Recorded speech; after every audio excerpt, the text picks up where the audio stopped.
Okay, so the recording has started. So good morning everyone, good afternoon everyone. So आपको याद होगा कल हम लोगों ने बेसिकली we talked about क्या कर रहे थे हम लोग, हाँ हम लोगों ने लैडर प्रॉब्लम सॉल्व किए थे तो उसको कैसे सॉल्व करने का तरीका है, कट कहाँ पे लगाएंगे उसी के ऊपर सब कुछ बेस्ड है, राइट। तो वो लैडर प्रॉब्लम्स की हमने कुछ वैरायटी देखी।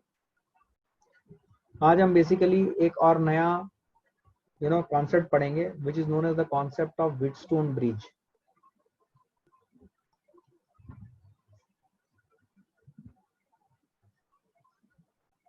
We will look at a new concept which is the concept of Wheatstone bridge।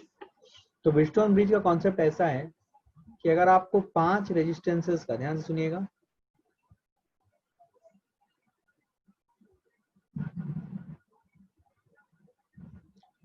Five resistances का कॉम्बिनेशन मिले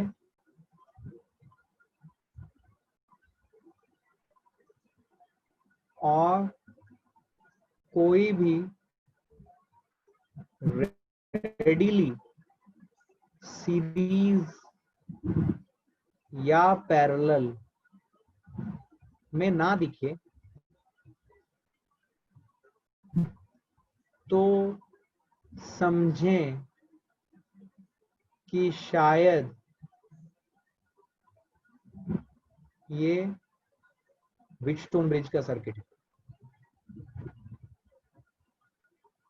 तो समझें कि शायद ये व्हीटस्टोन ब्रिज का सर्किट है। हम समझेंगे इसका मतलब, आपको कभी भी अगर 5 रेजिस्टेंसेस का गुच्छा नजर आए और उनमें से कोई भी 2 रेडिली सीरीज या पैरेलल में, आपको 2 या 3 कोई भी रेडिली सीरीज या पैरेलल में नजर ना आए तो आपको समझ जाना है कि ये शायद एक व्हीटस्टोन ब्रिज हो सकता है। ठीक है, तो व्हीटस्टोन ब्रिज का जो जनरल सर्किट है वो ऐसा होता है।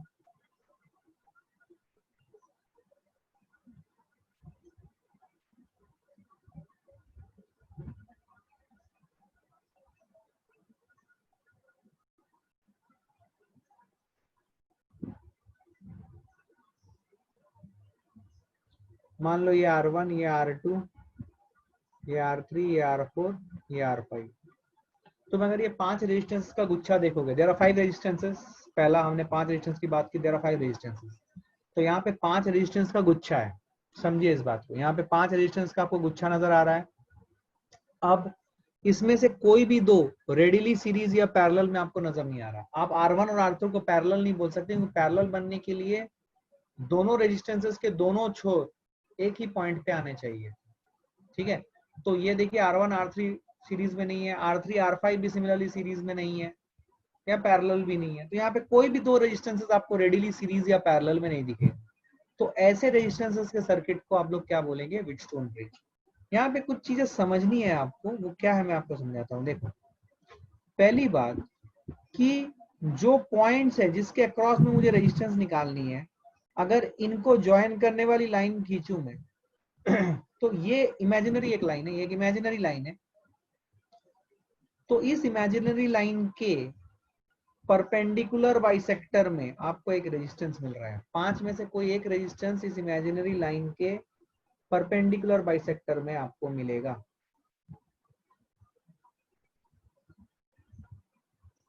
ये एक इंपॉर्टेंट कंसिडरेशन है व्हीटस्टोन ब्रिज बनने के लिए, कि 5 रेजिस्टेंस का गुच्छा हो और उसमें से कोई एक रेजिस्टेंस ऐसा हो जो जिन 2 पॉइंट के अक्रॉस में मुझे इक्विवेलेंट रेजिस्टेंस निकालनी है, उनको अगर मैं एक स्ट्रेट लाइन से ज्वाइन कर दूं तो उसके परपेंडिकुलर बाइसेक्टर में एक रजिस्टर होना चाहिए इन 5 में से।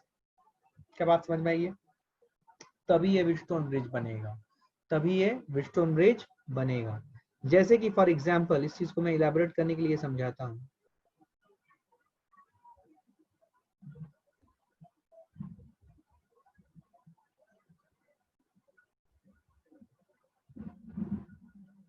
R1, R2, R3, R4, R5 मान लो मैंने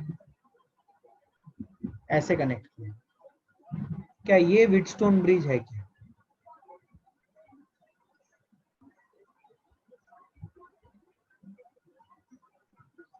सोच के बताना, क्या ये व्हीटस्टोन ब्रिज है? व्हीटस्टोन ब्रिज में 5 रेजिस्टेंस का गुच्छा होना चाहिए, दैट इज करेक्ट। 5 रेजिस्टेंस का गुच्छा होना चाहिए, लेकिन जिन दो पॉइंट के अक्रॉस में मैंने वोल्टेज सोर्स लगाया है या फिर इक्विवेलेंट रेजिस्टेंस निकालनी है, जिन दो पॉइंट के अक्रॉस में मैंने वोल्टेज सोर्स लगाया है या इक्विवेलेंट रेजिस्टेंस निकालनी है, उनके परपेंडिकुलर बाइसेक्टर पे 5 में से एक रजिस्टर होना चाहिए। क्या यहाँ पे है? क्या यहाँ पे है? क्या नहीं है? तो ये आपका व्हीटस्टोन ब्रिज नहीं है। तो अगर मैं इस केस में पूछूं आपसे कि what is the equivalent resistance, तो इक्विवेलेंट रेजिस्टेंस क्या होगा? इक्विवेलेंट रेजिस्टेंस हो जाएगा इस केस में 1 upon R1 plus R2 plus 1 upon R5 plus 1 upon R3 plus R4। क्या मेरी बात समझ में आई? This is the equivalent resistance formula in this particular case. Simply ये तीनों आपस में पैरेलल है। ये R1 और R2 ये सीरीज में है, तो R1 प्लस R2 इफेक्टिव हो गया। ये R3 और R4 ये सीरीज में है, तो R3 प्लस R4 हो गया। And R1 plus R2, R3 plus R4 and R5 are in parallel. तो इस तरीके से आप इक्विवेलेंट रेजिस्टेंस निकालोगे। तो ये वाला जो केस है ये व्हीटस्टोन ब्रिज नहीं है, it is not a Wheatstone bridge, and but this is a Wheatstone bridge. क्या मेरी बात समझ में आ रही है? यहाँ पे आप देखो, आप रेडीली सीरीज पैरेलल में इनको आइडेंटिफाई करके सॉल्व कर सकते थे, बट पहले वाले केस में आप नहीं कर पाएंगे। ठीक है, तो कॉन्सेप्ट क्या है? 5 रेजिस्टेंस का गुच्छा। व्हीटस्टोन ब्रिज बनने के लिए जरूरत क्या है कि जिन दो पॉइंट के अक्रॉस में आपने वोल्टेज सोर्स लगाया है या इक्विवेलेंट रेजिस्टेंस निकालनी है, उसको एक इमेजिनरी लाइन से ज्वाइन कर दो, जो रेड कलर का लाइन दिखाया है मैंने, और उसके परपेंडिकुलर बाइसेक्टर पे 5 में से कोई एक रजिस्टर लाई करना चाहिए। अगर ऐसा कोई 5 रेजिस्टेंस का गुच्छा ये कंडीशंस को सेटिस्फाई कर रहा है, तो फिर वो व्हीटस्टोन ब्रिज कहलाएगा, अदरवाइज वो व्हीटस्टोन ब्रिज नहीं कहलाएगा। क्या मेरी बात समझ में आई? क्या क्लैरिटी है ये? अब सुनो, ये जो व्हीटस्टोन ब्रिज नेटवर्क है, ये व्हीटस्टोन ब्रिज दो टाइप के होते हैं। एक होता है बैलेंस्ड व्हीटस्टोन ब्रिज और एक होता है अनबैलेंस्ड व्हीटस्टोन ब्रिज। ठीक है, let us try to understand what is the meaning of balanced Wheatstone bridge first.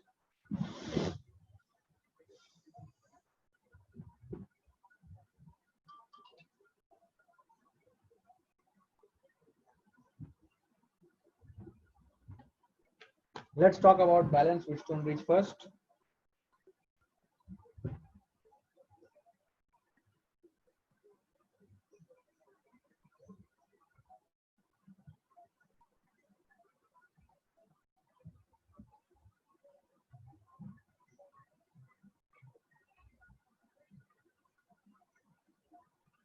Okay, so we are talking about now balanced Wheatstone bridge. ठीक है, let us try to understand what is the meaning of balanced Wheatstone bridge. Balanced Wheatstone bridge किसको बोलेंगे? तो Wheatstone bridge बनाने के लिए सबसे पहले 5 रेजिस्टेंस का गुच्छा होना चाहिए। तो 5 रेजिस्टेंस का गुच्छा बनाना है। ये R1, ये R2, ये R3, ये R4, और मान लो इनके अक्रॉस में अगर इक्विवेलेंट रेजिस्टेंस निकालनी है, तो ये इमेजिनरी लाइन है इनको ज्वाइन करने वाली, तो इसके परपेंडिकुलर बाइसेक्टर में एक और रजिस्टर होना चाहिए, ये R5। तो ये R1, R2, R3, R4 and R5 ये तीनों रजिस्टर किस में कनेक्टेड है? इसी को बोलते हैं व्हीटस्टोन ब्रिज। तो व्हीटस्टोन ब्रिज क्या है? फिर से repeat telecast. Wheatstone bridge 5 resistance का गुच्छा है जो इस तरीके से कनेक्टेड है कि उनमें से कोई भी दो रेडिली सीरीज या पैरेलल में नहीं है। दूसरी बात, जिन दो पॉइंट्स के अक्रॉस में वोल्टेज सोर्स कनेक्टेड है या जिन दो पॉइंट के अक्रॉस में इक्विवेलेंट रेजिस्टेंस निकालनी है, उनको एक इमेजिनरी लाइन से ज्वाइन करो और उसके परपेंडिकुलर बाइसेक्टर पे एक रजिस्टर होना चाहिए। अगर ये कंडीशन सेटिस्फाई हो रहा है 5 रजिस्टर के द्वारा, then it will be known as balanced, then it will be known as Wheatstone bridge, then it will be known as Wheatstone bridge. अब हम बात करते हैं कि what is the meaning of this term balanced Wheatstone bridge. Balanced Wheatstone bridge वो है जहां पे ये परपेंडिकुलर बाइसेक्टर में लाई करने वाले रजिस्टर से करंट कितना जाएगा? 0 करंट जाएगा। Current through R5 will be 0. And what is R5? R5 is one of the 5 resistors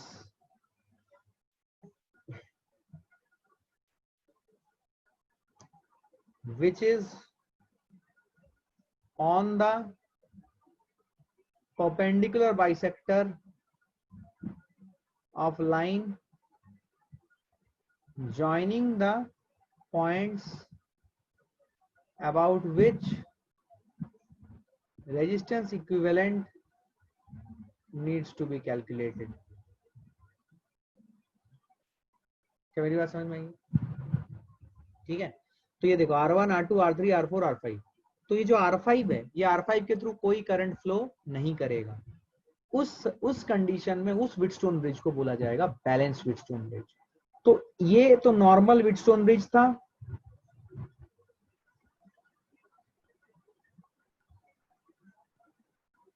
इससे बैलेंस्ड व्हीटस्टोन ब्रिज कैसे बनेगा?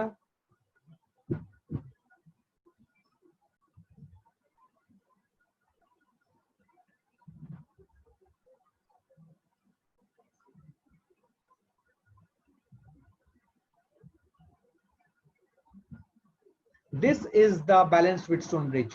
तो बैलेंस्ड व्हीटस्टोन ब्रिज होने के बाद ये नॉर्मल व्हीटस्टोन ब्रिज था. नॉर्मल व्हीटस्टोन ब्रिज में अगर R5 के थ्रू कोई भी करंट नहीं जा रहा है, नॉर्मल व्हीटस्टोन ब्रिज में अगर R5 के थ्रू कोई भी करंट नहीं जा रहा है, then can I assume that ये R5 के थ्रू कोई भी करंट नहीं जा रहा है, तो ये जो पार्ट है, मैं इसको स्पॉटलाइट से दिखा रहा हूं, ये जो पार्ट है, this is as good as absent from here, because यहां से कोई करंट नहीं जा रहा है, तो इसको मैं यहां से कट करके निकाल सकता हूं. तो टोटल इस R5 को मैंने निकाल दिया. R5 को निकाल दिया बैलेंस व्हीटस्टोन का कंडीशन सेटिस्फाई करते हुए, तो मेरा रेजिस्टेंस जो है 5 रेजिस्टर्स थे, उसमें से ये R5 गायब हो गया. बाकी 4 रेजिस्टर्स इस कॉम्बिनेशन में आ गए. क्या मेरी बात समझ में आ रहा है? Now it's a cake walk, because now you know that इस सर्किट की इक्विवेलेंट रेजिस्टेंस हो जाएगी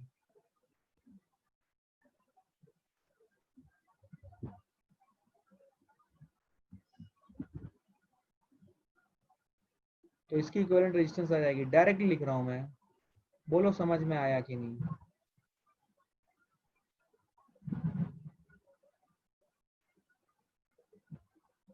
क्या मेरी बात समझ में आई?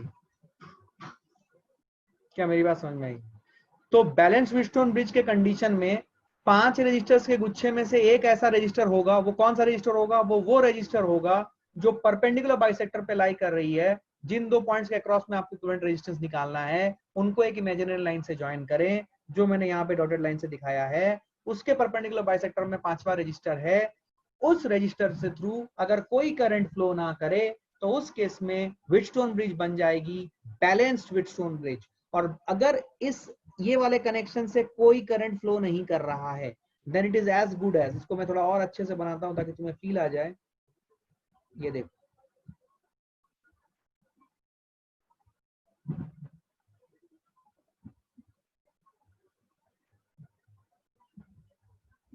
ये बेसिकली ये जो सर्किट है R5 वाला, इसको मैं डिस्कनेक्ट कर दे रहा हूं. इसको मैं डिस्कनेक्ट कर दे रहा हूं.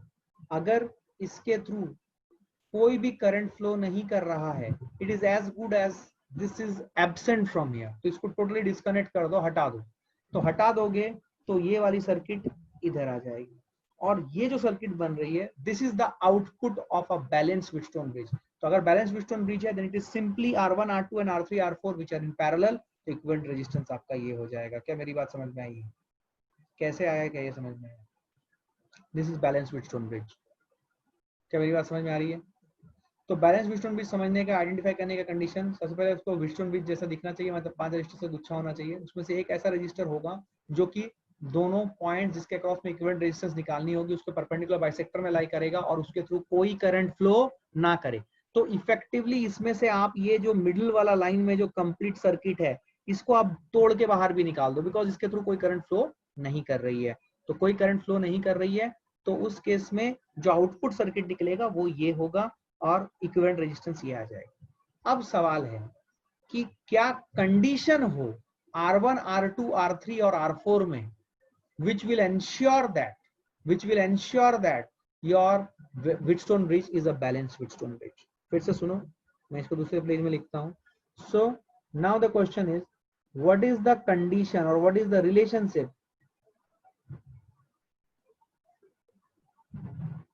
between R1, R2, R3 and R4 which will ensure। अच्छा, मैंने सभी नीट के बच्चों को रेयर भेज दिया है, जेई के बच्चों का रेयर मैं क्लास खत्म होने के तुरंत बाद भेज दूंगा, ठीक है, आपको मिल जाएगा पेपर। नीट के बच्चों को मैंने सबको भेज दिए, ठीक है, जिनका भी मेरे पास एनरोलमेंट था उनको पेपर मिल चुका है ऑलरेडी, उनके व्हाट्सएप में चला गया है, ठीक है। So what is the relationship between R1, R2, R3 and R4 which will ensure that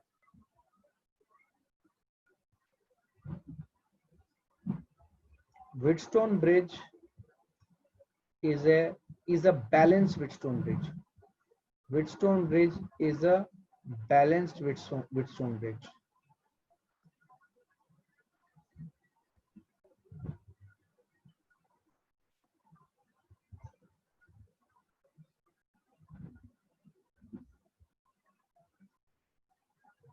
इसको हम एक प्रॉब्लम की तरह लेते हैं। मान लीजिए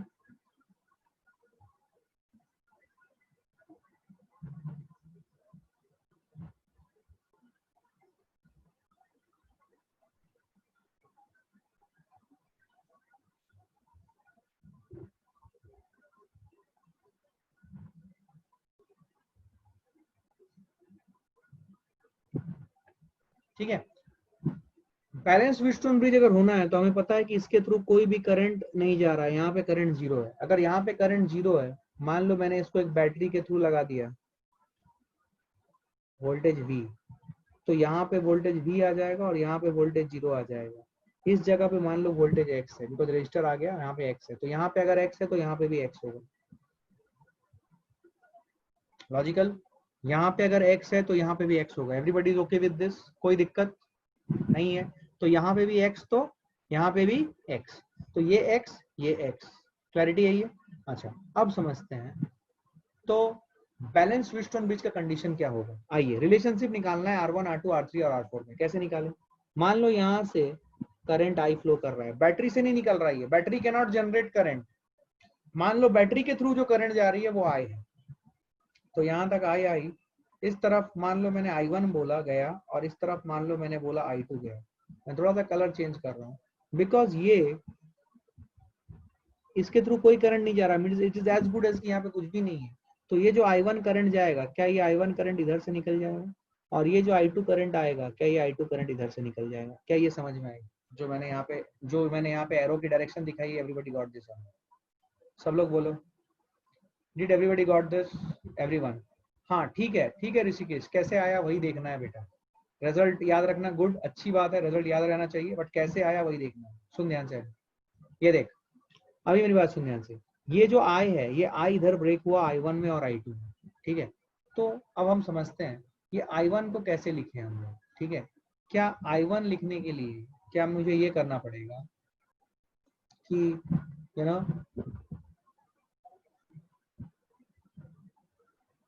V minus x by R1 है, ये R1 नहीं, sorry, V minus x upon R1, ठीक है, this is what V minus x upon R1 should be equal to x minus 0 upon R2, ठीक है। मतलब जो V minus x by R1 में जो करंट था, वही current x minus 0 by R2 में गया, क्योंकि ये जो I1 जा रहा था, यही I1 इधर से निकल गया, जो कि मैंने इन टर्म्स ऑफ ओम्स लॉ लिख डाला। क्या ये इक्वेशन सबको समझ में आया? सिमिलरली नीचे अगर मैं लिखूंगा V minus x upon R3 should be equal to x minus 0 upon R4। क्या क्लैरिटी है? तो पहले इक्वेशन से V minus x by x की वैल्यू आ रही है R1 बाई R2, और दूसरे इक्वेशन से V minus x upon x की वैल्यू आ रही है R3 बाई R2। तो इन दोनों में से मैं ये बोल सकता हूँ रिजल्ट जो आएगा वो आएगा R1 by R2 is equal to R3 by R4। This is the condition for Wheatstone bridge, ठीक है। इसको आप चाहो तो ऐसे भी लिख सकते हो, R1 into R4 is equal to R2 into R3। ये फॉर्मेट भी रखा जाता है, ये फॉर्मेट भी रखा जाता है। तो सुनिए, इस फॉर्मेट को कैसे, जनरली यही फॉर्मेट बोला जाता है याद रखने के लिए। ये देखो, ये रजिस्टर और इसके ऑपोजिट का रजिस्टर, R1 के ऑपोजिट साइड का रजिस्टर कितना है, R4, तो R1 into R4 should be equal to R2 into R3। अगर ये कंडीशन होता है तब ये बैलेंस व्हीटस्टोन ब्रिज है। क्या मेरी बात समझ में आई है? क्या मेरी बात समझ में आई है? This is the condition for balance Wheatstone bridge. कैसे आया, क्या समझ में आया? सबको याद रहता है R1 by R2 equal to R3 by R4, but कैसे आया, क्या ये बात समझ में आया? क्या किया आपको समझ में आया? आपने सिंपल, हम आपने जो सीखा था, कौन सा, आपने जो सर्किट थ्योरी सीखा था वही यूज कर रहे हो आप। क्या बात समझ में आई है? क्या कंडीशन समझ में आ गई है? एवरीवन, एवरीवन ध्यान से बोलो। Just a moment, just a moment, एक minute.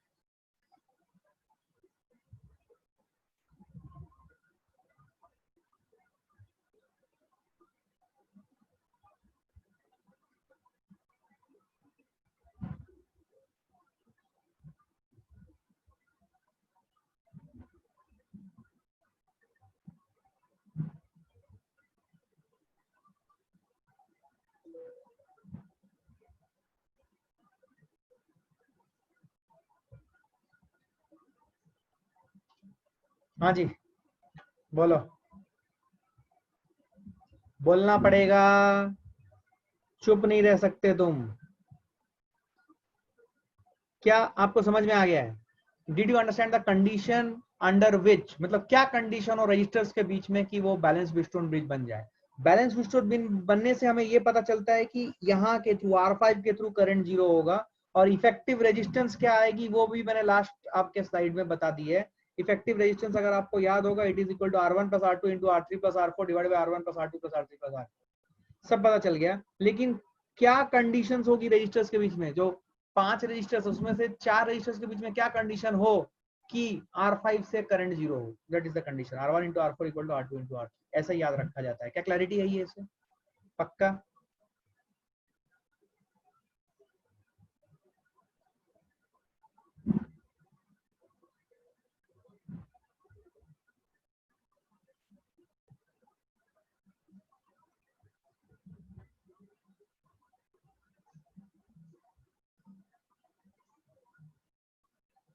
What is the current through the 5 ohm resistor? Current through 5 ohm resistor,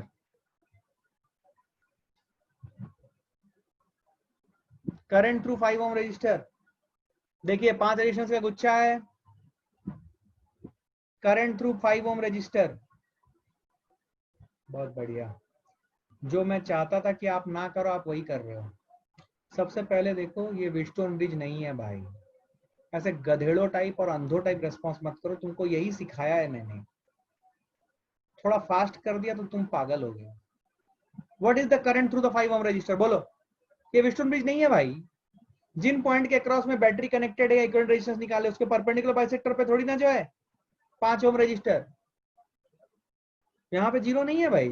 भले ही 6 इंटू 2 12 और 4 इंटू 3 12 है, ये तो आपको धोखा देने के लिए कराया गया है। आप भी खुद हो जाएगा, ये लो 6 इंटू 2 12, 4 इंटू 2 12, 5 के थ्रू जीरो, गलत है। ये व्हीटस्टोन ब्रिज है ही नहीं। क्या समझ में आया? कितना कितना करंट जा रहा है बोलो, 4 ओम के थ्रू, 5 ओम के थ्रू, सॉरी, बोलना पड़ेगा भाई। What is the current through the 5 ohm register?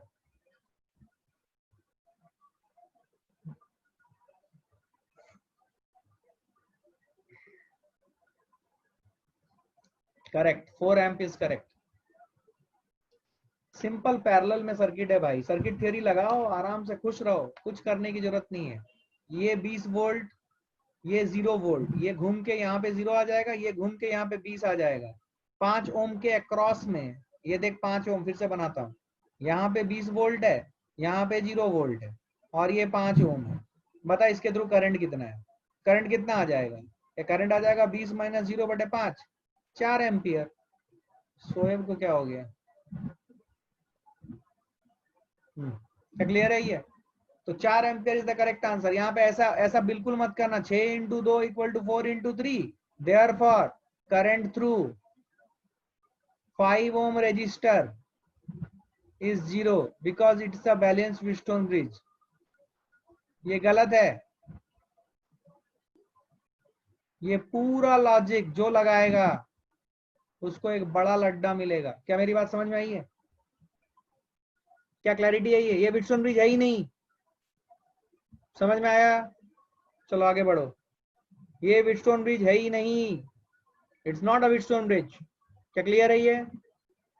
आइए, तो आपको हमेशा याद रखना है कि 5 रेजिस्टेंस का गुच्छा देखो तो व्हीटस्टोन ब्रिज हो सकता है, लेकिन व्हीटस्टोन ब्रिज होने के लिए जो नेसेसरी कंडीशंस है उनको समझो, उनको अप्लाई करो। यस नो में भी गौचा? क्लैरिटी है?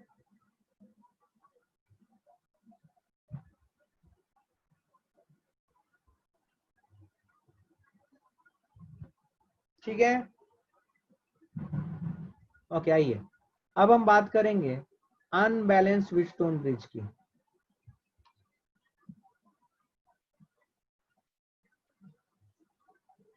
अब हम बात करेंगे अनबैलेंस्ड व्हीटस्टोन ब्रिज की, ठीक है?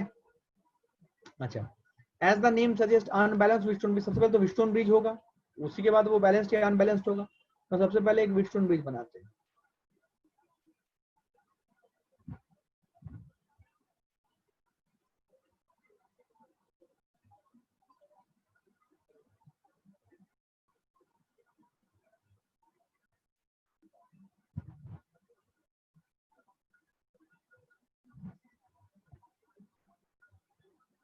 ठीक है, तो ये दो पॉइंट के अक्रॉस में हमें इक्विवेलेंट रेजिस्टेंस निकालनी है या वोल्टेज सोर्स कनेक्टेड है।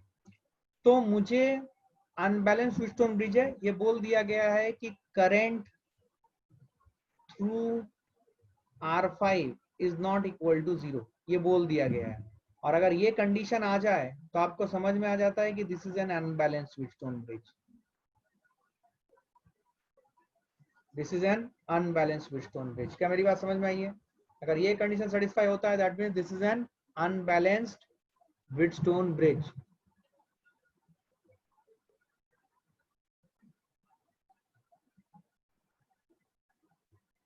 क्या मेरी बात समझ में आई है? Then is an unbalanced Wheatstone bridge.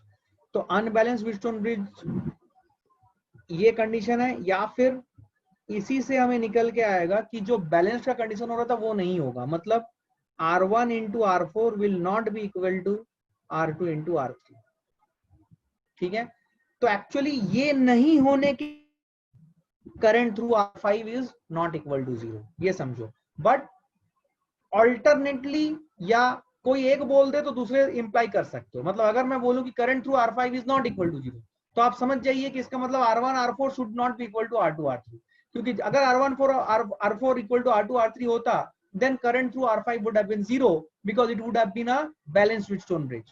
या फिर आपको बोल देगा कि R1 R4 is not equal to R2 R3, तब आप समझ जाइए कि R5 is not equal to 0। या फिर R5 not equal to 0 तो R1 R4 not equal to R2 R3, मतलब दोनों से ऑल्टरनेटली हम इंप्लाई कर सकते हैं।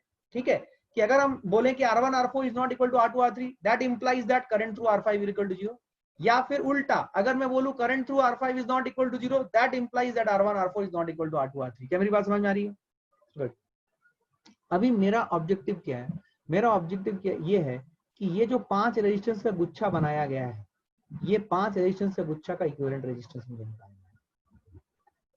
अगर ये बैलेंस्ड व्हीटस्टोन ब्रिज नहीं हुआ तो दैट इज द चैलेंज। ये बैलेंस नहीं है, अब मुझे इसका क्या निकालना है भाई साहब? इसका मुझे इक्विवेलेंट रेजिस्टेंस निकालना है। ठीक है, तो इसको सॉल्व कैसे करते हैं? आइए मिलके करें सब लोग, ध्यान से देखिएगा, बहुत मजेदार है, ध्यान से देखिए इस चीज। बहुत आसान है, कोई खास है नहीं, ध्यान से समझ लेंगे इसको। ठीक है,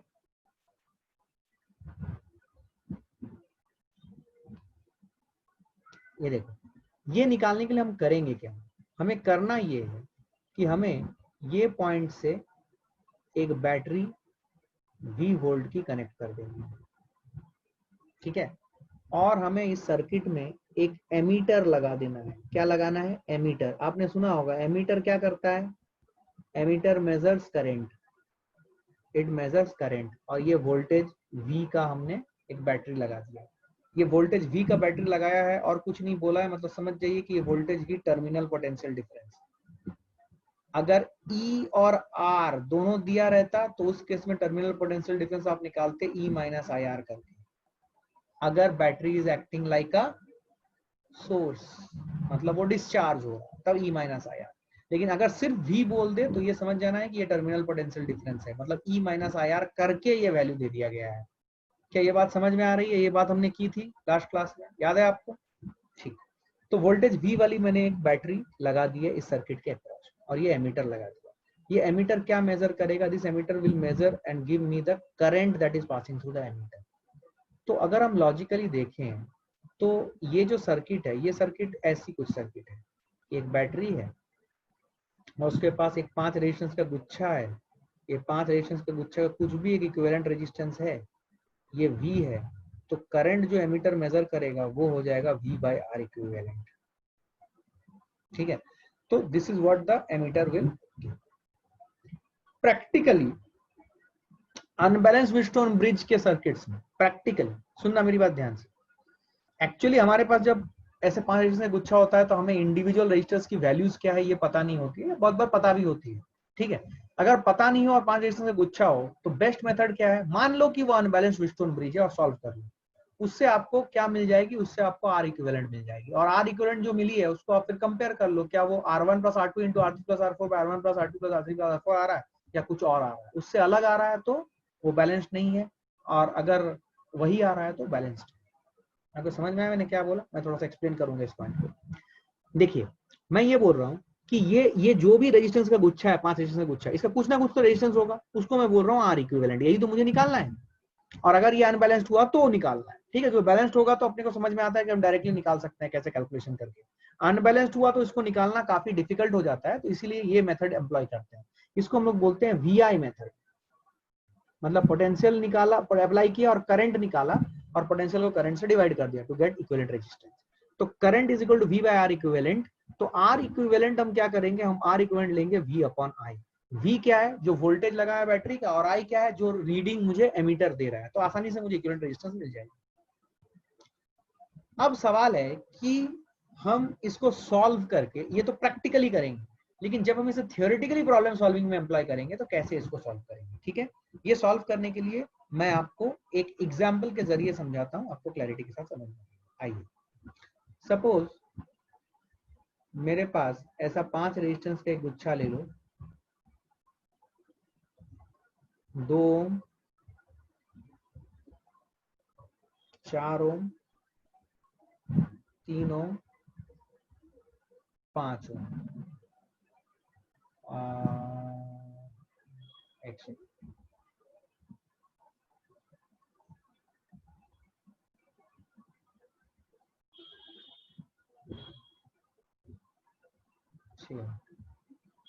ठीक है, ऐसा मान लो आपने कुछ ले लिया,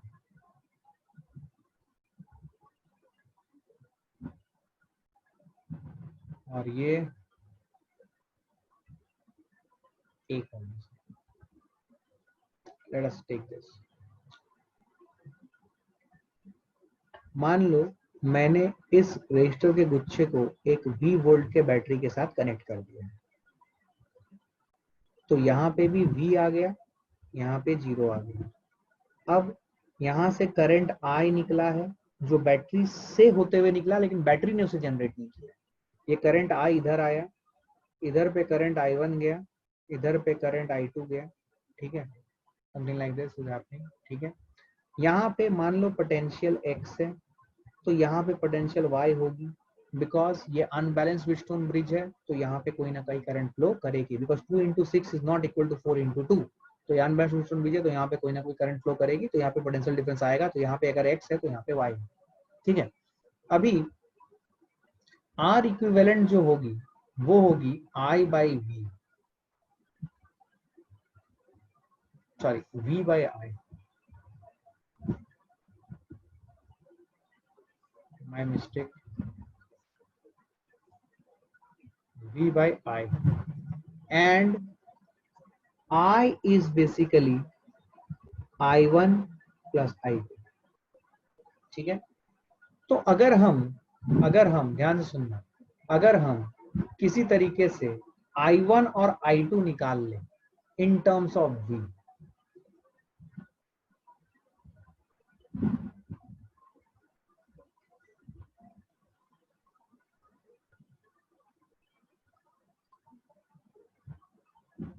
then we will be able to find out equivalent resistance.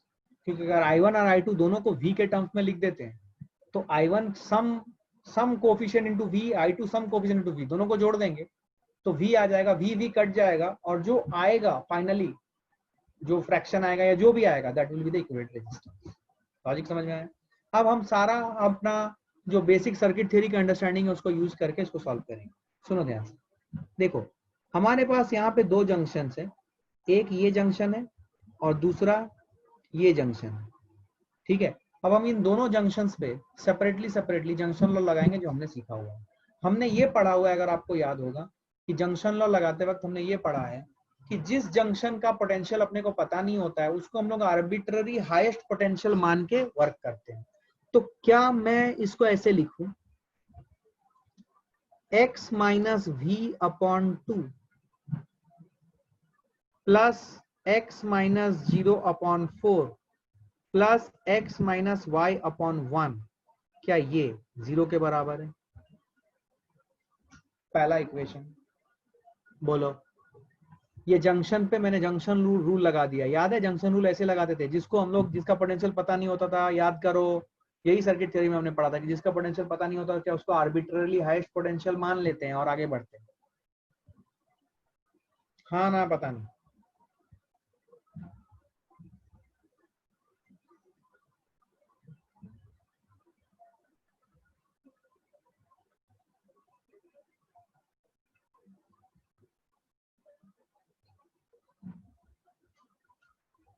हाँ जी, क्लियर है? ओके, पहला इक्वेशन क्लियर है। दूसरा इक्वेशन लिखते हैं। दूसरा इक्वेशन कैसे लिखेंगे? दूसरा इक्वेशन इस जंक्शन पे लिखेंगे, इस जंक्शन में दूसरा इक्वेशन लिखेंगे। कैसे लिखेंगे बोलो, इक्वेशन लिख के बताओ सब लोग, अपना पैरेलली लिखो, तो खुद से लिखो। दूसरा इक्वेशन जो लिखेंगे वो लिखेंगे y minus v by 2 plus y minus 0 by 6 plus y minus x by 1 equal to 0। Is this correct? अभी ये पहला वाला इक्वेशन को सिंप्लीफाई करते हैं, क्या आ जाएगा? 2x minus 2v plus x plus 4x minus 4y equal to 0। इसको सिंप्लीफाई करेंगे तो क्या आएगा? 2x plus 4x 6x plus x 7x, 7x minus 4y is equal to 2v। क्या ये 1a बोलूं मैं इसको? 1 को सिंप्लीफाई करके ये लाया, 2 को सिंप्लीफाई करके क्या आएगा? 2 6 1, क्या ये आ जाएगा? 3y minus 3v plus plus y plus 6y minus 6x equal to 0। Simplify करते हैं, 6y plus 3y plus y, 10y आएगा रे, 10y minus 6x is equal to 3 volt. क्या ये 2a इक्वेशन आया? 2 को सिंप्लीफाई करके ये आया। क्या आपको दिख रहा है कि हमारे पास दो वेरिएबल है x एंड y और दो इक्वेशन है? v तो अपने को पता है, v volt is something which is provided to us, तो ये अननोन नहीं है। क्या हम x और y की वैल्यू निकाल सकते हैं? सब लोग निकालो यार, सब लोग निकालो, बोलो x और y की वैल्यू निकालो। लीनियर इक्वेशन सॉल्व करना है यार, गलती मत करो यार प्लीज।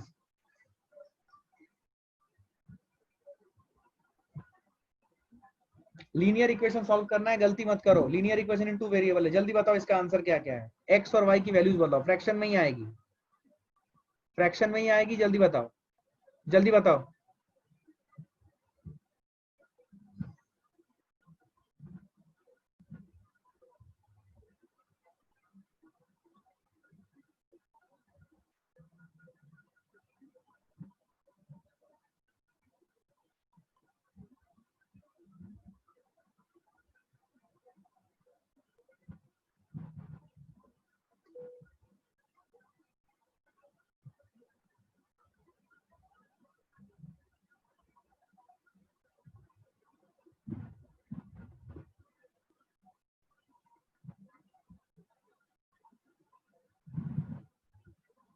जल्दी बताओ, x और y की वैल्यूज बताओ, फ्रैक्शन में आएंगी, जल्दी बताओ यार। मैं नहीं सॉल्व करूंगा यार, तुमसे सॉल्व करवाऊंगा, जल्दी करो और गलती मत करना यार प्लीज, फॉर हेवन सेक यार। ये सब गलती करोगे तो मैं आपको हेल्प नहीं कर सकता यार। वो सिर्फ दो बंदे हैं जो आंसर करते हैं, एक है आदर्श लाभ सेटवार और दूसरा वो देवेश पाटोदीकर और एक दो बच्चे और, बाकी सब लोग यहाँ पे म्यूट स्पेक्टेटर है। और आपका काम है सिर्फ, हाँ आप आंसर बताओ, चलो कोई नहीं, अच्छे बच्चे तो हैं, पैसा बर्बाद नहीं हुआ, सर को भी आता है और बच्चे भी अच्छे हैं, अपना पैसा बर्बाद नहीं होगा, अपने को आंसर तो मिल जाएगा। क्या तुमने सॉल्व करने के लिए यहाँ पे क्या हम लोगों को किराए पे रखा हुआ है क्या? सॉल्व करो। क्या ये एक्स एंड वाई की वैल्यूज तुम निकाल नहीं सकते हो? इतना टाइम लगता है एक्स एंड वाई की वैल्यू निकालने के लिए, दो लीनियर इक्वेशन टू वेरिएबल को सॉल्व करने के लिए?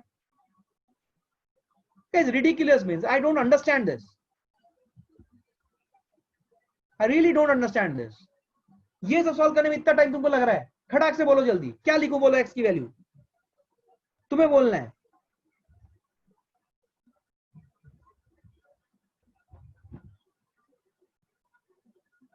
X is 16 by 23v and y is 33 by 46v.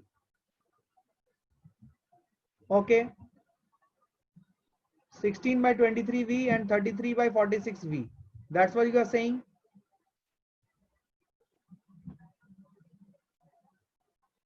सही है, 33 by 46 ही बोला ना। y क्या बोला भाई? 33 by 46 ही ना। ठीक, तो इसको तुम थोड़ा सा सिंप्लीफाई कर लोगे तो 32 by 46 v आ जाएगा और y की वैल्यू 33 by 46 v है। सही है क्या ये? ओके ठीक है, तुमने जो बोला ठीक है। अब मेरी बात सुनो, I1 क्या आएगा बोल? I1 क्या? I1 होगा v minus x by two. x की वैल्यू कितनी है? 32 by 46 बाई टू। कितना आएगा रे? 46 में से 32 गया, कितना आएगा बोल? 14 बाई 46 इंटू 2v, जो आ जाएगा 7/46v। क्या ये I1 आया है एवरीवन? I1 आया है क्या? अब I2 कोई बताए मेरे को। I2 क्या लिखूं? क्या v माइनस y की वैल्यू क्या? 33 by 46 v minus 33 by 46 v upon 2। ये कितना आ जाएगा? 46 minus 33 that is 13v by 92। ये I2 आ गया, ये I1 आ गया। तो क्या इक्विवेलेंट रेजिस्टेंस जो हमने यहाँ पे सीखा था, तो इक्विवेलेंट रेजिस्टेंस क्या आएगा बोल?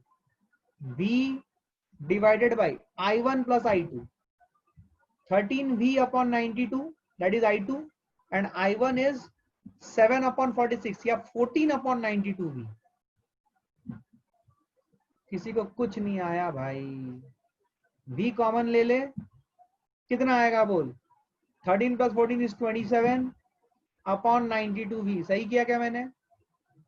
नहीं v तो कॉमन निकाल लिया था, सॉरी, एक v एक्स्ट्रा डाल दिया मैंने।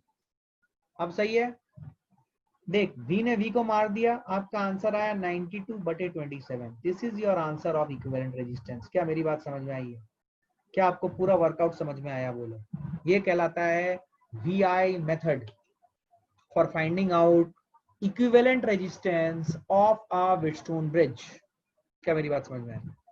This is very powerful and this method, कोई फॉर्मूला रटने की जरूरत नहीं है, कॉन्सेप्चुअली चलना, दो इक्वेशंस आएंगे, दो वेरिएबल रहेंगे, सॉल्व कर लेना, I1 I2 निकाल लेना और v divided by I1 plus I2 कर देना, ऑटोमेटिकली v कट जाएगा, आपको एक फ्रैक्शन मिलेगी, that is your equivalent resistance. क्या समझ आया है? क्या समझ आया है एवरीवन? क्या क्लियर है? पक्का 100%? तो तुमने सब निकाल दिया, इनफैक्ट तुमने सब निकाल दिया। अच्छा मैं तुमसे अभी पूछता हूँ, सुन ध्यान से, मेरा सवाल अभी तुमसे क्या होगा? तुमने इक्विवेलेंट रेजिस्टेंस निकाल दी, ठीक है, तुमने इक्विवेलेंट रेजिस्टेंस निकाल दी। अच्छा, तो क्या तुम बता सकते हो कि what is the current flowing through the 1 ohm resistor? इस रजिस्टर के थ्रू कितना करंट फ्लो कर रहा है? बता सकते हो? इन टर्म्स ऑफ v आएगा आंसर, बट बता सकते हो क्या कितना आ जाएगा बोलो?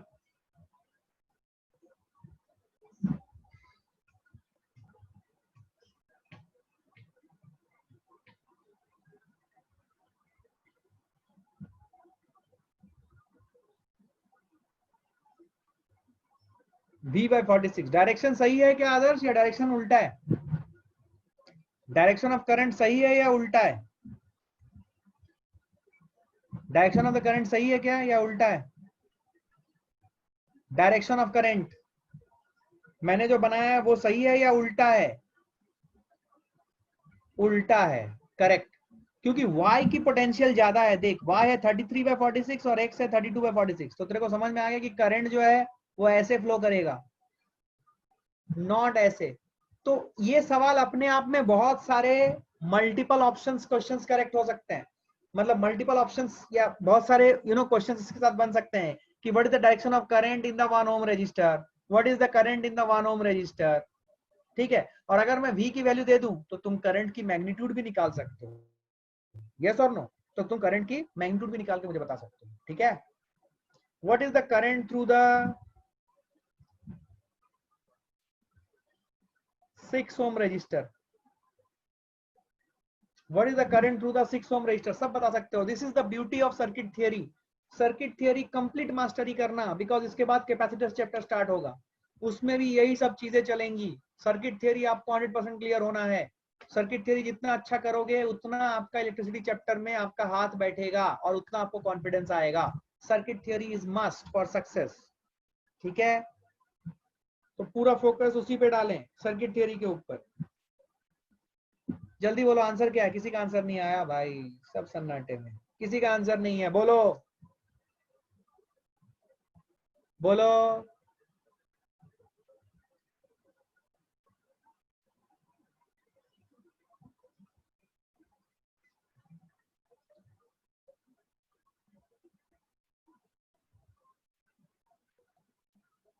कितना आया? 33/276 V। अच्छा ठीक, ठीक है, सब बोल रहे हैं यही, तो मान लेता हूँ कि ये सही है, ठीक है। मैं कैलकुलेशन नहीं करता। क्या क्लैरिटी यही है? ठीक, आ जाओ।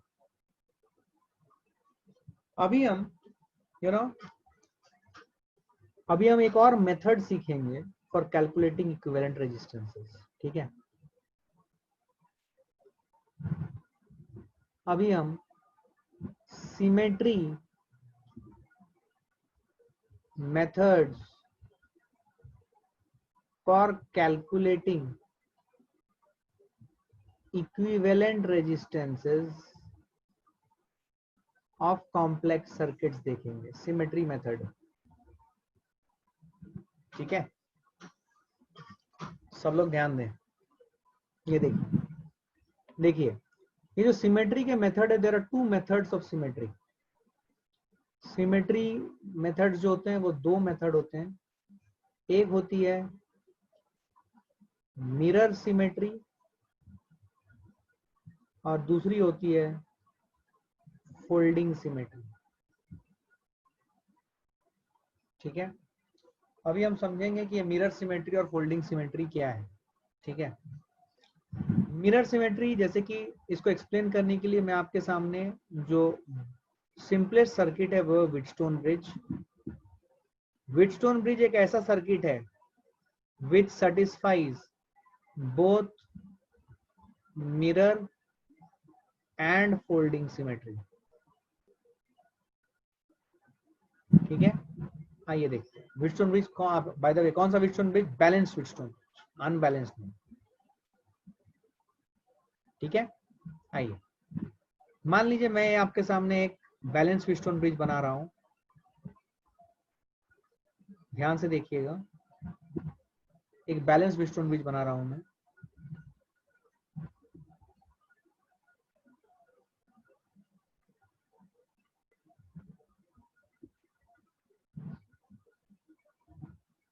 ठीक है, ये व्हीटस्टोन ब्रिज बनाया मैंने एक। मान लो ये आर है, ये आर है, ये आर है, ये आर है। पहला हम लोग बात करेंगे मिरर सिमेट्री की। तो मिरर सिमेट्री क्या बोलता है कि जिन 2 पॉइंट के क्रॉस में वोल्टेज सोर्स या इक्विवेलेंट रेजिस्टेंस निकालनी है, उन दोनों पॉइंट्स को, उन दोनों पॉइंट्स के क्रॉस में एक इमेजिनरी लाइन कंप्लीट कर लो और आप एक मिरर उसके परपेंडिकुलर बाइसेक्टर में रखो। मिरर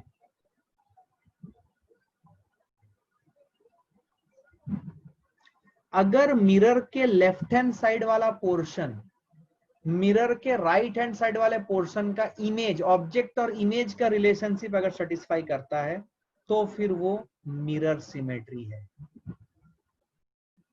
क्या बोला मैंने? मान लो, सुनना ध्यान से, मैंने क्या बोला? मैंने बोला कि आपके पास ये व्हीटस्टोन ब्रिज था, आप क्या करो, जिन दो पॉइंट के क्रॉस में, मिरर सिमेट्री एक्सप्लेन कर रहा हूं, सब लोग ध्यान दें, सोना नहीं, नहीं तो समझ नहीं पाओगे, फिर बाद में ये नहीं समझ में आया, वो नहीं समझ में आया। ध्यान से सुनना, अभी ऑल ईयर्स ध्यान से सुनो मैं क्या बोल रहा हूँ। मैं बोल रहा हूँ कि मिरर सिमेट्री लगाने के लिए, जैसे कि आपने व्हीटस्टोन ब्रिज लिया, तो कोई भी सर्किट में आपको व्हीटस्टोन ब्रिज हो ये जरूरी नहीं है, कोई भी सर्किट में आपको मिरर सिमेट्री लगाने की जरूरत पड़ सकती है। तो मिरर सिमेट्री लगाने के लिए आपको करना क्या है कि जिन दो पॉइंट के क्रॉस में आपको इक्विवेलेंट रेजिस्टेंस निकालनी है या बैटरी कनेक्ट करना है, उन दोनों पॉइंट्स को आप लाइन को एक्सटेंड करके एक स्ट्रेट लाइन बना दो, ठीक है? और स्ट्रेट लाइन के परपेंडिकुलर में एक मिरर रखो, और इस मिरर के ऊपर अगर कोई रजिस्टर आ रहा है तो उस रजिस्टर का होना ना होना समान है, उसके थ्रू कोई करंट फ्लो नहीं करेगा। जो मिरर आपने रखी है जहां पे, अगर उस लाइन पे कोई रजिस्टर लाई कर रहा हो, उस लाइन पे अलोंग दैट मिरर, तो उसके थ्रू कोई करंट फ्लो नहीं करेगा। अब उस मिरर को जो आप देख रहे हो, उस मिरर के दोनों साइड देखो, दोनों साइड के सर्किट, इस साइड का सर्किट और इस साइड का सर्किट, दोनों साइड का सर्किट देखो, लेफ्ट हैंड साइड और राइट हैंड साइड, दोनों साइड का सर्किट देखो।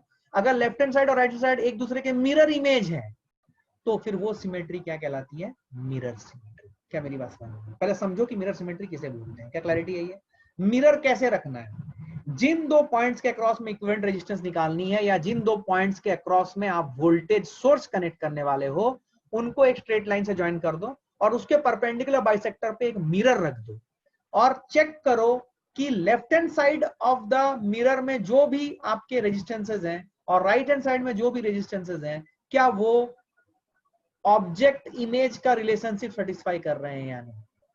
प्लेन मिरर में आपको पता है प्लेन मिरर में ऑब्जेक्ट इमेज कैसे बनती है।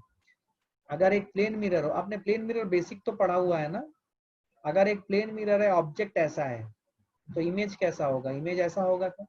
अगर ऑब्जेक्ट ऐसा है तो क्या इमेज कैसा होगा? इमेज ऐसा होगा क्या? अब ध्यान से देखो, ये रेजिस्टेंस आ रहे हैं यहाँ पे, क्या ये अगर मैंने मिरर बना दिया है, इसको मैं स्पॉटलाइट यूज कर रहा हूँ, अगर मैंने यहाँ पे मिरर रखा है, क्या इस रेजिस्टेंस का मिरर इमेज यहाँ पे आ रहा है? इस रेजिस्टेंस का, और इस रेजिस्टेंस का मिरर इमेज का यहाँ पे आ रहा है, इस रजिस्टर पे। क्या मेरी बात समझ में आ रही है? इसका मतलब left hand side of the circuit और राइट हैंड सर्किट, क्या ये मिरर और उसका इमेज का रिलेशनशिप सेटिस्फाई कर रहे हैं?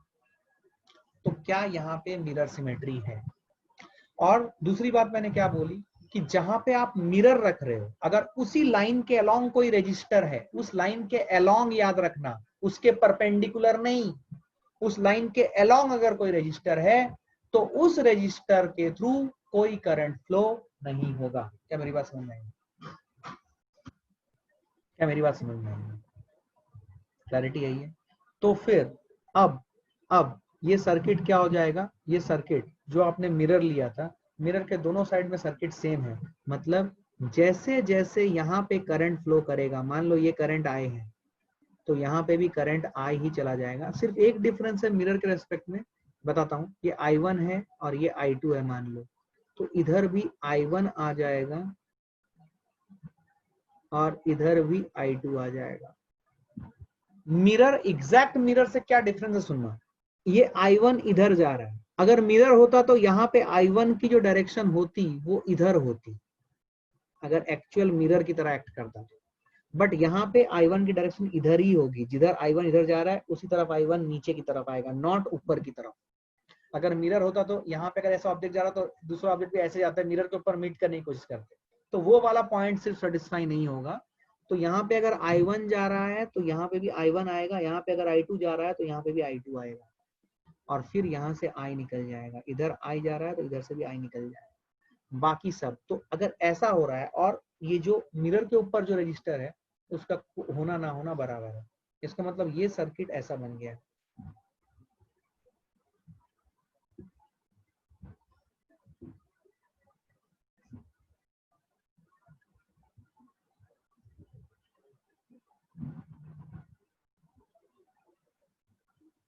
समझ में आया? मतलब करंट ऐसे जा रहा है और फिर ऐसे निकल जा रहा है, मतलब ये आर और ये आर सीरीज में आ गए, तो इक्विवेलेंट आपको पता है कैसे निकालना है।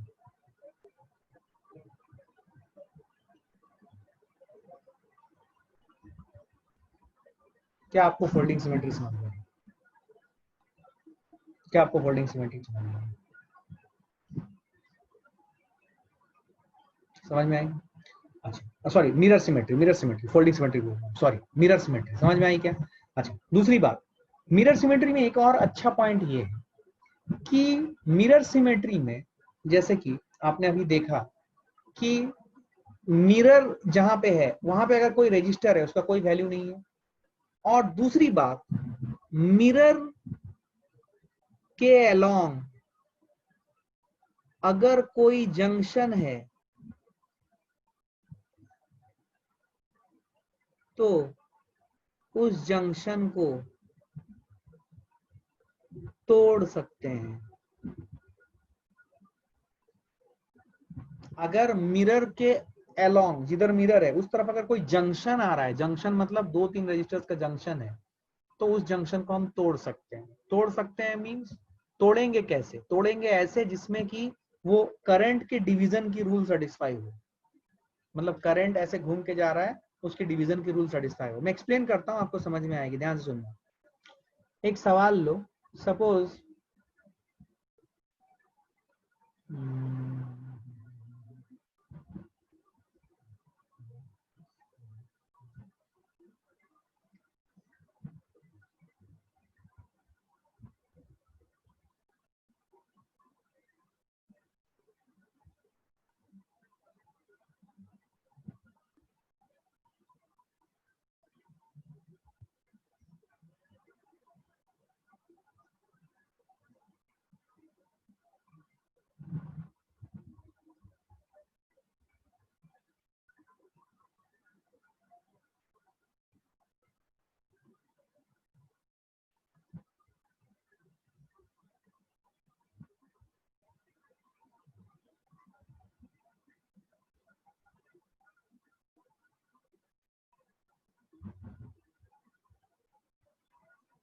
ठीक है, सपोज ये मेरा सर्किट है और मुझे इक्विवेलेंट रेजिस्टेंस निकालनी है अक्रॉस ए बी।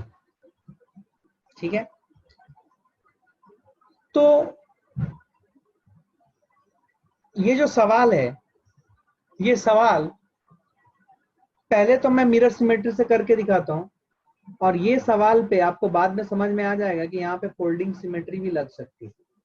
तो पहले तो मिरर सिमेट्री पढ़ रहे हैं, तो मिरर सिमेट्री की बात करें।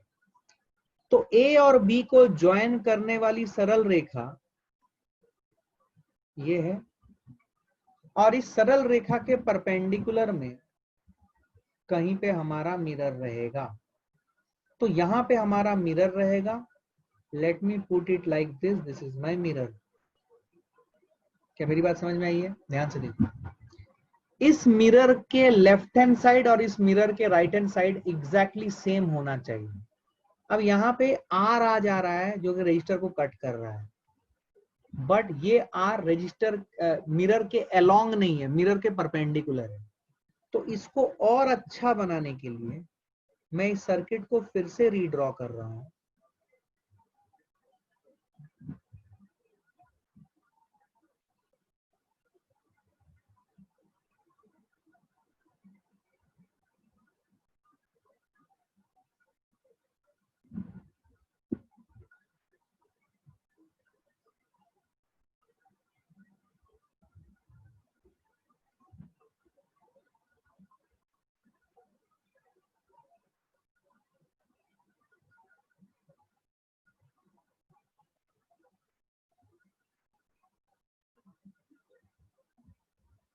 ध्यान से देखना,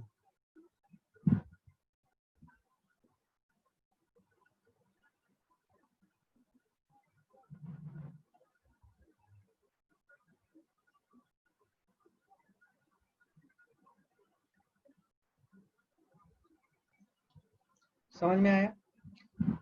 तो मैंने क्या किया, ये जो मिरर के परपेंडिकुलर में जो रजिस्टर था उसको मैंने दो पार्ट में ऐसे ब्रेक किया कि मिरर के एक साइड में r/2 आ गया, दूसरे साइड में r/2 आ गया।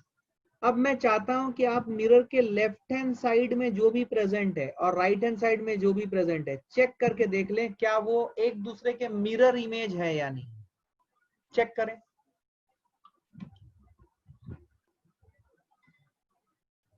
बोलिए भाई साहब, बोलिए प्लीज, तो चुप मत रहिए, बोलिए, है ना।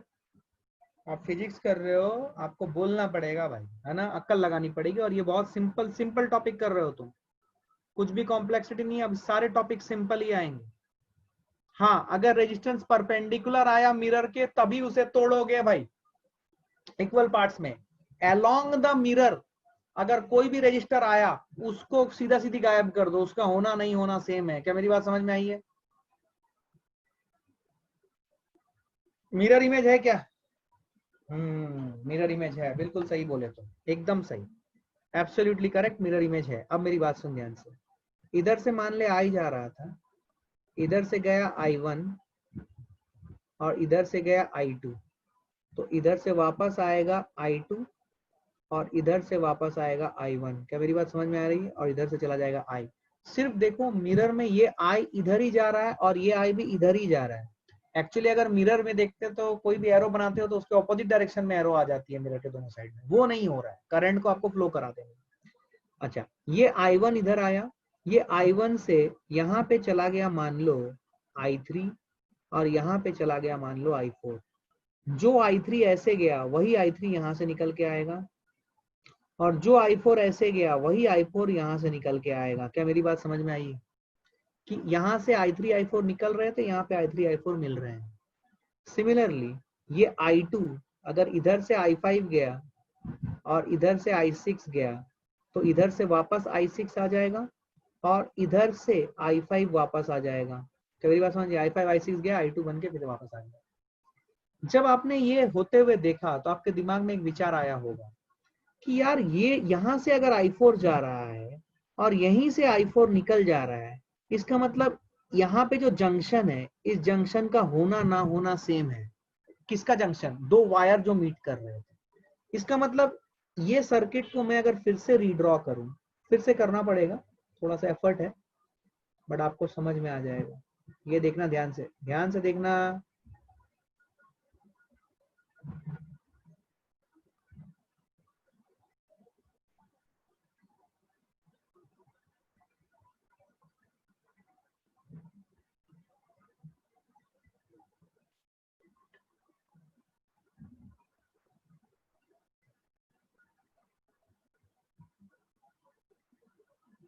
हाँ sorry,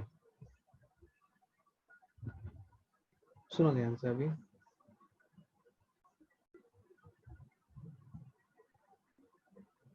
sorry, just give me a moment. हाँ, ये देखो, ये रहा तुम्हारा परपेंडिकुलर बाइसेक्टर, ठीक है। मैं क्या कर रहा हूँ, बिकॉज इधर से I4 आया और इधर से I4 निकल गया, it is as good as कि यहाँ पे जो जंक्शन बन रहा था उस जंक्शन को मैं ऐसे तोड़ दूं। देख ध्यान से, ये R और ये R, और यहाँ से जो जंक्शन बन रहा था जो इधर से जा रहा था, इस जंक्शन को भी मैं तोड़ दूं और ये R और ये R कर दूं। ध्यान से देख, तभी मैं इंश्योर कर पाऊंगा कि इधर से जो I आ रहा था, जो इधर से निकल गया, इधर से जो I1 जा रहा था, इधर से जो I2 जा रहा था, वो I1 और I2 इधर से आ गया और मिलके वापस चला गया। इधर से I1 जो I3 में ब्रेक हो रहा था, वो सीधा सीधे I3 बन के इधर निकल जाएगा और इधर जो I4 आ रहा था वो I4 इधर निकल गया। मतलब ये जंक्शन जो यहाँ पे हो रहा था प्रीवियसली, इस जगह पे मैं स्पॉटलाइट यूज कर रहा हूँ, इस जगह पे जो जंक्शन हो रहा था वो जंक्शन को हटा दो, इट्स ऑफ नो यूज। क्या मेरी बात समझ में आ रही है? बहुत मस्त मेथड है, शानदार एकदम मस्त। क्या क्लैरिटी है? क्या समझ में आई? अब अगर तुम देखोगे, जैसे ही मैंने इसको तोड़ दिया, इस जंक्शन को, इस जंक्शन का कोई वैल्यू नहीं है, बिकॉज ये जंक्शन कहाँ लाई कर रही है? ये जंक्शन लाई कर रही है मिरर के ऊपर, जो परपेंडिकुलर हमने मिरर किया तो उसी के ऊपर जंक्शन लाई करेगा। क्या मैंने बोला था कि कोई जंक्शन अगर मिरर के ऊपर लाई कर रही है तो उसे हटा दो। उसे हटाओगे कैसे? ऐसे ही मतलब तोड़ नहीं दोगे, ऐसे ही मतलब कि तोड़ दिया, हटा दो मतलब क्या करोगे, कैसे करोगे, ऐसे तोड़ा आपने इसको। और ऐसे तोड़ने के पीछे का लॉजिक क्या है कि I4 आ रहा था, सिमेट्री से I4 ऐसे निकल जा रहा है, इसका मतलब ये जंक्शन को ऐसे ही तोड़ना पड़ेगा, ऊपर वाला पार्ट ऊपर और नीचे वाला पार्ट नीचे, तभी तो I4 आया, घूम के चला गया I4 वहां पे। क्या मेरी बात समझ में आई है? अब अगर तुम देखोगे ये सारे रेजिस्टेंसेस, देखो ये R और R पैरेलल सीरीज में 2R, ये R/2 और R, 2R और R किसमें, पैरेलल में। 2R और R का कितना आता है वैल्यू, 2R/3, 2R/3, और ये R और R, 2R/3 plus 2R, 5R/3, इधर 5R/3 नीचे 5R/3 पैरेलल में, तो रिजल्टेंट आ जाएगा 5R/3 into 5R/3 divided by 10R/3 answer. क्या मेरी बात समझ में आई है? ओरल हो जाएगा। क्या क्लैरिटी है एवरीवन? ध्यान दो। क्या मेरी बात समझ में आई है सबको? सबको मेरी बात समझ में आई है? बोलना पड़ेगा। क्या इक्विवेलेंट रेजिस्टेंस आपको समझ में आया? कैसे निकाला मैंने? ओरली निकाल दिया। क्या मेरी बात समझ में आई है? क्या आपको ये मिरर सिमेट्री समझ में आया है? तो ऐसे बहुत से सवाल आपको मिलेंगे सिनगेज में, A to Z में, सभी जगहों पे आपको मिलेंगे जहाँ पे आपको ये सिमेट्री का यूज करके ऐसे डिफिकल्ट प्रॉब्लम्स को सॉल्व करना है। तो सिमेट्री आज हमने मिरर सिमेट्री पढ़ा, कल हम इसको और आगे बढ़ाएंगे, फोल्डिंग सिमेट्री जो भी है वो सब चीजें हम लोग कल पढ़ेंगे। ठीक है, okay. So thank you very much. So guys, you will get the test now.